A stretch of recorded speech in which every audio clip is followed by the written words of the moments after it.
uncertainty-aware, risk-adaptive access control for agentic systems using an LLM-judged TBAC.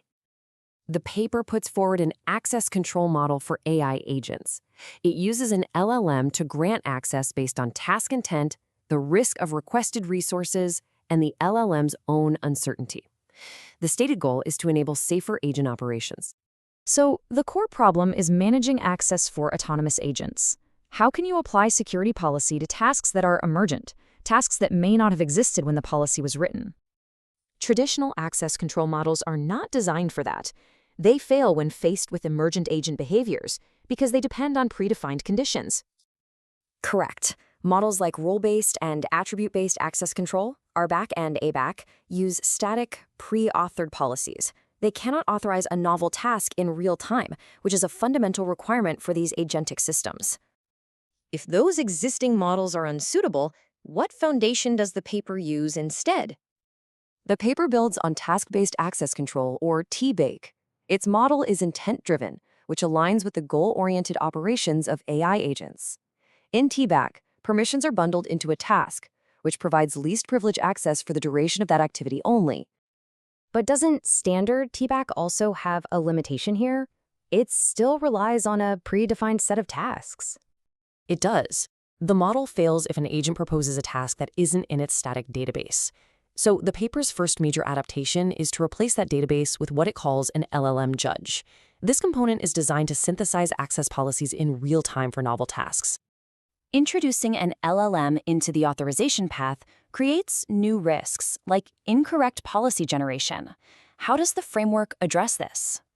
The paper describes a four-step process for the LLM judge. First, it synthesizes the policy. Second, it calculates the task's composite risk. Third, it estimates its own uncertainty about the policy it just generated. And fourth, it evaluates those risk and uncertainty scores against predefined thresholds. Composite risk, labeled RComp, is an aggregate score. It's based on the static risk values of all resources the task needs to access. These static values would be sourced from something like a CMDB or a data classification system. This makes the LLM judge aware of resource criticality. Model uncertainty, labeled with the Greek letter epsilon, is the LLM's estimate of its own confidence in the generated policy. This is meant to quantify the potential for error, particularly for novel or complex requests, making the judge aware of its own limitations. This leads to the decision logic shown here. A request is auto-approved only if both composite risk and model uncertainty fall below their respective thresholds.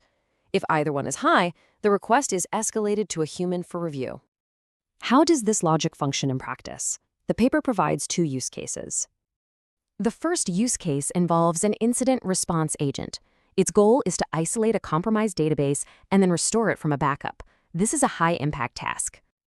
The task requires modifying a firewall rule, a resource with a high static risk value.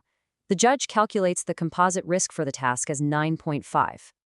And because the task is complex and has not been seen before, the LLM judge estimates its own uncertainty at 0.75. The outcome is escalation. The request exceeds the configured thresholds for both risk and uncertainty, so it is routed for human review. The second use case is a business analytics agent performing a routine task: read new leads from a CRM and post a summary to Slack. The calculated composite risk is 3.0, and the model uncertainty is 0.10.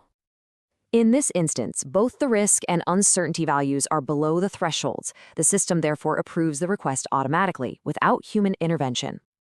What does the paper say about the challenges of implementing this system and the next steps for research? The paper names 3 implementation challenges. One is the latency added by LLM inference in the authorization path. Another is the need to maintain accurate risk scores for all tools and resources. A third is designing the human escalation workflow to be effective.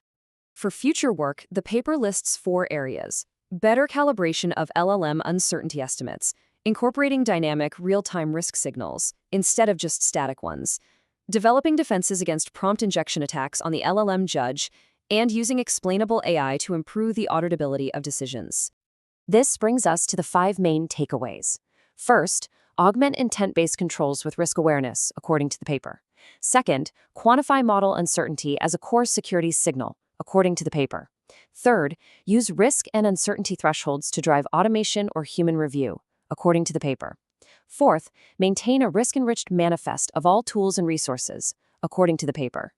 And fifth, log the full decision tuple for audit and model training, according to the paper.